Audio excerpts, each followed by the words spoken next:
जो बांग्लादेश में हुआ है ना, वो यहाँ होते हुए भी देर नहीं लगनी थी अगर हमारे इतने शीर्ष नेतृत्व जो हमारे इतने सशक्त नहीं होते। यहाँ पे जो फार्मर्स प्रोटेस्ट हुए, वहां पे लाशें लटकी थी, वहां पे रेप हो रहे थे, और जब वो किसानों के हितकारी बिल जो वापस लिए गए थे तो पूरा देश जो है वो चौंक गया था। और वो किसान आज भी वहां बैठे हुए, उन्होंने कभी सोचा ही नहीं ये बिल वापस होगा। वो बड़ी लंबी प्लानिंग थी जैसे बांग्लादेश में हुई है। तो इस तरह के षड्यंत्र, और आपको क्या लगता है किसानों, चाइना, अमेरिका, इस तरह की जो विदेशी जो शक्तियां हैं वो यहाँ काम कर रही हैं। और ये फिल्मी लोग हैं, इनको लगता है कि इनकी दुकान चलती रहेगी अगर देश चाहे जाए भाड़ में। ऐसा नहीं होता है। देश अगर भाड़ में जाएगा तो आप भी साथ में भाड़ में जाएंगे। ये बात जो है इनको रोज रिमाइंड करानी चाहिए। पर खैर, जितनी इनकी बुद्धि है उतनी इनकी करतूतें भी हैं। कल तो एक बेहद वाहियात बयान इस देश को सुनने को मिला, और वो सुनकर बहुतों का सिर शर्म से झुक गया और बहुत लोग बेहद आक्रोशित हुए। और ये बयान और इस तरह के बयान देने में उनको पारंगत हासिल है, लेकिन अब वो सिर्फ एक फिल्म एक्टर नहीं, भारतीय जनता पार्टी की सांसद हैं, बड़ी चुनी हुई सांसद है, बड़ी प्रिय सांसद है, हैंडपिक करी गई थी वो शीर्ष नेतृत्व के द्वारा। कंगना रणावत ने कल कहा कि किसान आंदोलन के जो किसान थे उनको बलात्कारी और हत्यारा बताने का काम किया। इस देश के अन्नदाताओं के खिलाफ ऐसे शब्द शायद ही किसी राजनेता ने इस देश के लंबे इतिहास में कभी बोले हों।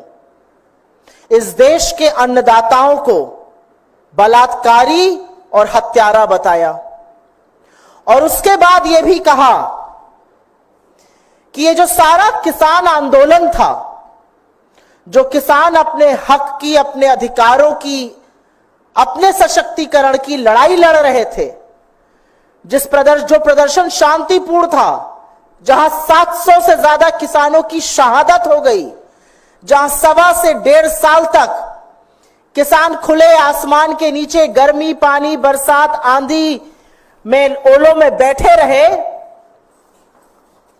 वहां पर इनका कहना है कि ये अमेरिकी और चीनी शक्तियां ऐसा कर रही थी। अमेरिका और चीन हमारे देश में दखलंदाजी कर रहा था, अस्थिरता पैदा कर रहा था किसान आंदोलन करा के। तो जाहिर है इस पर आक्रोश होना था। जाहिर है इस देश की रीढ़ की हड्डी किसान है। जाहिर है कि जो किसान धरती का कलेजा फाड़कर अन्न उगाता है, उसको चिंता नहीं कि गर्मी हो, आंधी हो, पानी हो, बरसात हो, ओले हो, वो अन्न उगाता है, हमारा पेट पालता है। उस किसान को अगर बलात्कारी और हत्यारा कहा जाएगा तो आक्रोश होगा। और एक बात यह भी सच है कि किसान चाहे पंजाब का हो, चाहे हरियाणा का हो, चाहे उत्तर प्रदेश का हो, चाहे कर्नाटका का हो, यह असम्मान तो कोई नहीं सहेगा। तो आक्रोश बहुत हुआ, और सवाल हुआ बीजेपी से कि क्या ये आपकी सांसद कह रही हैं या ये आपका आधिकारिक स्टैंड है? क्या आप भी आंदोलन करने वाले किसानों को, हक के लिए लड़ने वाले किसानों को हत्यारा और बलात्कारी बताते हैं? क्या ये आपकी सरकार का मत है? क्या ये आपका मत है? अपना स्टैंड क्लियर कीजिए। तो आज एक रेयर मूव में, क्योंकि हरियाणा का चुनाव भी पास में है और आगामी हार तो ऐसी है कि चुनाव टालने की मांग हो रही है। पता है कि 240 पर लाकर देश के मजदूर और किसानों ने सबक सिखाया है, अभी हरियाणा बिस्तर बोरिया बंधवाने वाला है। तो एक स्टेटमेंट आया भारतीय जनता पार्टी की ओर से, जिसमें कहा गया कि किसान आंदोलन के परिप्रेक्ष्य में दिया गया बयान पार्टी का मत नहीं है, उनसे गहरी असहमति है इस बयान से, और नीतिगत विषयों पर बोलने के लिए ना वो अधिकृत है, ना उनको अनुमति है, और उनको निर्देशित किया गया है कि वो इस प्रकार के बयान भविष्य में ना दें। तो हमारे इस मंच से कुछ सवाल हैं। आपकी चुनी हुई सांसद है, चहेती सांसद है, बड़ी लोकप्रिय है आप लोगों के पार्टी में। अगर ये उनका मत नहीं है, अगर आपकी पार्टी का ये मत नहीं है, तो निकाल बाहर करिए ऐसे सांसद को। ये मैं हृदय से माफ करने वाली राजनीति अब नहीं चलेगी 2024 में। प्रज्ञा ठाकुर गोडसे की पुजारी को हृदय से माफ नहीं कर पा रहे थे, अब ये हमारा मत कह के पलड़ा झाड़ने हम नहीं देंगे। अगर ये आपका मत नहीं है तो इस देश के किसानों के खिलाफ जिसने इस तरह की बात की है उसको किसी कीमत पर संसद में बैठने का हक नहीं है।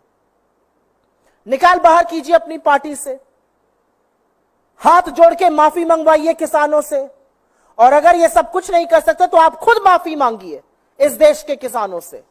वीडियो देखने के लिए धन्यवाद। लाइक करें, शेयर करें और हमारे चैनल खासदार टाइम्स को सब्सक्राइब करें तथा रोज नए अपडेट्स के लिए बेल आइकॉन को प्रेस करना ना भूलें।